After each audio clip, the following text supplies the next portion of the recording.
Hello friends, હું છું Divya food કિચનમાં તમારું સ્વાગત છે। આજે હું તમારી સાથે શેર કરીશ દૂધીની પાઉંભાજી। પાઉંભાજી તો તમે ઘણી ખાધી હશે, પણ એકવાર આ દૂધીની પાઉંભાજી બનાવીને જોજો, કોઈને ખબર પણ નહીં પડે કે આ પાઉંભાજી દૂધીમાંથી બનેલી છે।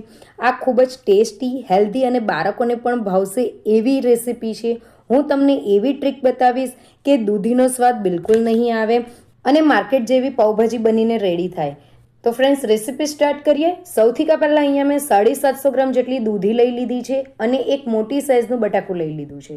હવે દૂધીના આપણે બધા જ છોટલા કાઢી નાખવાના છે। મોટી દૂધી છે એટલે વચ્ચેથી કટ કરી છે, એના બધા જ છોટલા આપણે કાઢી નાખવાના છે। એ જ રીતે બટાકાના પણ આપણે છોટલા કાઢીને બધું રેડી કરી દેવાનું છે। હવે બધાના છોટલા નીકળી જાય એટલે આપણે દૂધી અને બટાકા બંનેને આપણે નાની સાઇઝમાં કટ કરી દેવાના છે, કેમ કે આપણે દૂધી અને બટાકા બંનેને બાફવાના છે। તો અહીંયા આ રીતે નાની નાની સાઇઝમાં તમારે દૂધી અને બટાકાને કટ કરી દેવાના છે। ફ્રેન્ડ્સ, વિડીયોને એન્ડ સુધી જરૂરથી જોજો, રેસીપી તમને ગમશે એની મારી ગેરંટી છે। તો હવે એને એક બાઉલમાં લઈ લેવાનું છે અને પાણી એડ કરીને આપણે આ બધાને 1 થી 2 વખત માટે વોશ કરી દેવાનું છે, જેથી દૂધી અને બટાકાની અંદર જે સ્ટાર્ચ હોય તે નીકળી જાય અને દૂધીમાંથી ગંદકી પણ નીકળી જાય। તો અહીંયા હવે કુકર લઈ લેવાનું છે, પાણી કાઢીને આપણે દૂધી અને બટાકાને એડ કરી દેવાનું છે। પછી આપણે થોડુંક પાણી એડ કરવાનું છે, દૂધી અને બટાકા ડૂબે એટલું પાણી આપણે એડ કરી દેવાનું છે। 1 વિસલ ફાસ્ટ ફ્લેમ પર અને 3 વિસલ ધીમા ફ્લેમ પર આપણે બોલાવવાની છે। જ્યાર સુધી દૂધી અને બટાકા બફાય છે ત્યાર સુધી આપણે એક સ્પેશિયલ ચટણી બનાવવાની છે, જેનાથી પાઉંભાજીનો ટેસ્ટ જે બહાર માર્કેટમાં મળે છે એવો જ આવશે। તો અહીંયા મેં 5 થી 6 જેટલા કાશ્મીરી લાલ મરચું લઈ લીધું છે અને 5 થી 6 સૂકા તીખા મરચાં લઈ લીધા છે, તેને આપણે પલાળી દેવાના છે। 15 થી 20 કળી જેટલી લસણની લઈ લેવાની છે, બધાને મિક્સર જારની અંદર એડ કરી દેવાનું છે। અડધી ચમચી જેટલું મીઠું એડ કરવાનું છે, અડધો ગ્લાસ જેટલું પાણી એડ કરી દેવાનું છે અને તેની એકદમ જ ફાઇન પેસ્ટ બનાવીને રેડી કરવાની છે। તો અહીંયા આપણી લસણ અને મરચાંની ચટણી બનીને રેડી થઈ ગઈ છે, એને આપણે એક બાઉલમાં કાઢી નાખવાનું છે।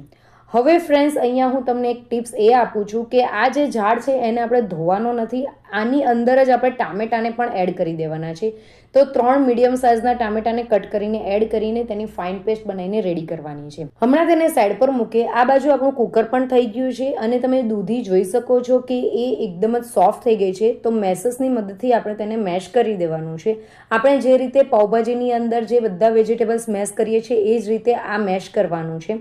હવે હમણાં તેને સાઈડ પર મૂકીએ, એક પેણી લઈ લેવાની છે, તેની અંદર 1 મોટી ચમચી જેટલું બટર એડ કરવાનું છે, 3 મોટી ચમચી જેટલું તેલ એડ કરી દેવાનું છે। હવે તેની અંદર આપણે જે લસણની ચટણી બનાવીને રેડી કરી હતી તે 6 ચમચી જેટલું એડ કરવાનું છે।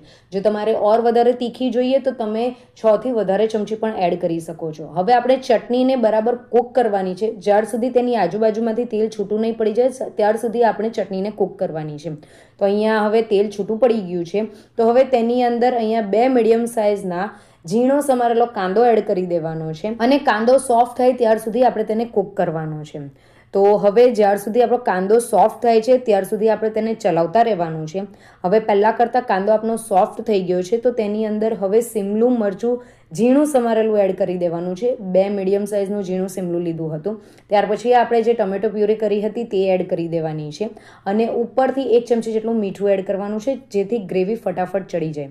અહીંયા જે સિમલા છે એને ટામેટાની પ્યુરીની સાથે જ એડ કરવાના છે, પહેલેથી એડ નહીં કરતા, કેમ કે સિમલાને આપણે એકદમ જ ચડાવવાના નથી।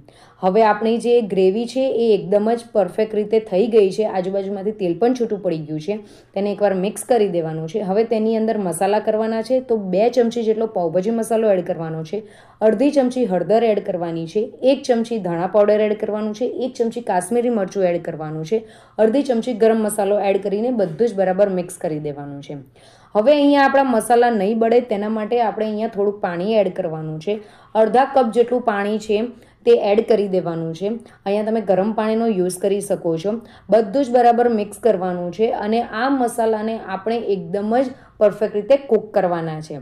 તો હવે આ મસાલાને આપણે ચઢાવવાના છે, તો એને ઢાંકીને કૂક કરવાના છે અને ત્યાર સુધી કૂક કરવાનો છે જ્યાર સુધી આપણે તેની આજુબાજુથી તેલ છૂટું નહીં પડી જાય। ઢક્કન ખોલીને જોઈએ છે તો આજુબાજુમાંથી તેલ છૂટું પડી ગયું છે। તો અહીંયા આપણા જે મસાલા છે એ ચડી ગયા છે, તો હવે તેની અંદર આપણે જે દૂધી અને બટાકા બાફીને રાખ્યા હતા તે એડ કરી દેવાના છે।